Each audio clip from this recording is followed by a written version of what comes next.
Good morning. I'm Patrice Murray. Wednesday, November 11th, 2020, Veterans Day. The year 2020 has brought us lots of changes. However, at Oak Hill Academy, our commitment to honor our veterans has not changed. It's just different this year. Normally, we would be having a 2+ hour assembly that would remember our veterans, discovering interesting aspects of the military, showcase the talents of our amazing students and staff.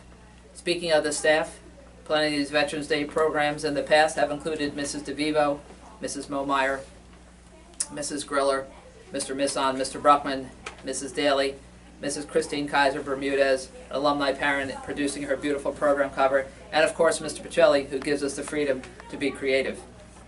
So this year, we have chosen various performances for the last 10 years and produced the best of Veterans Day. You'll see dancers, hear the chorus, and Oak Hill players be introduced to a hero who has significance to Oak Hill, relive part of our Reach Across America experience, and much more. Before you watch the video, we'll have a live performance of the bagpipes from CBA. Brother Frank Byrne, president of CBA, and his bagpipers will be walking around our campus starting at 9:25 this morning. You'll be asked to come outside to your classrooms to hear the boys. I would now like to introduce our 8th grade student council to give us a brief history of Veterans Day. In order, we have Ben Peters, Andrew Lynn, Evelyn Situ, Lena Merchandani, Nick Lane, Jack Mayer, Juliana Pabon. Veterans Day is set aside to thank and honor living and deceased veterans who served honorably in the military in wartime or peacetime. Veterans Day, formerly known as Armistice Day, was originally set as a U.S. legal holiday to honor the end of World War I, which officially took place on November 11, 1918. It was the 11th hour of the 11th day of the 11th month of 1918. The war to end all wars ended with an armistice.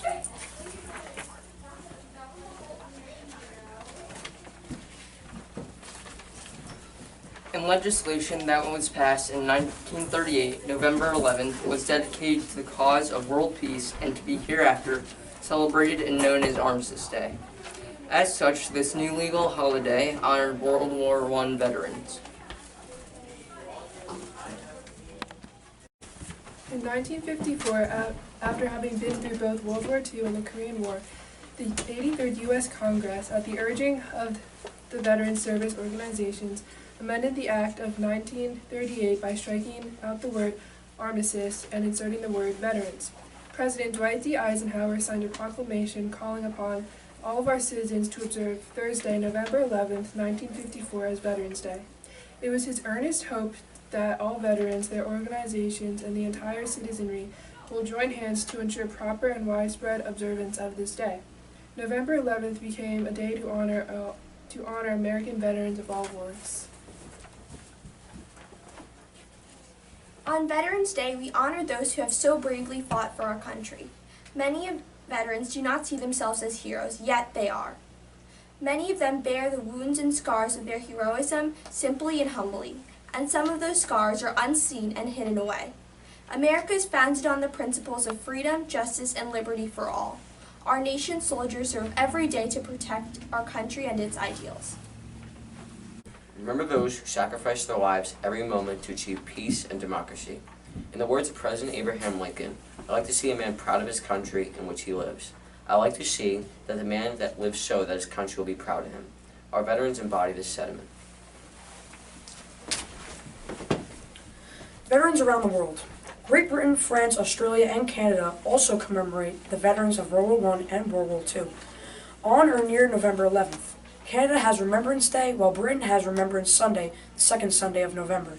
In Europe, Great Britain and the Commonwealth countries, it is common to observe 2 minutes of silence at 11 a.m. every November 11th. Every Veterans Day and Memorial Day, Arlington National Cemetery holds an annual memorial service. The cemetery is home to the graves of over 400,000 people, most of whom served in the military.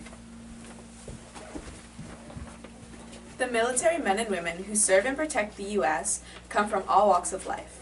They're parents, children, grandparents, friends, neighbors, and co-workers, and are an important part of their communities.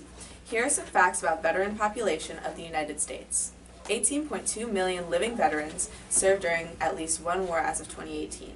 9% of veterans are women. As of 2017, The top 3 states with the highest percentage of veterans were Alaska, Maine, and Montana, respectively.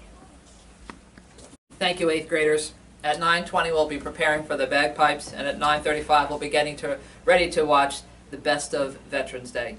Special thank you to Robert Rinkowich of Vision, Photo, and Video, who edited this video for us today. Thank you, as we all salute our veterans and thank them for their service.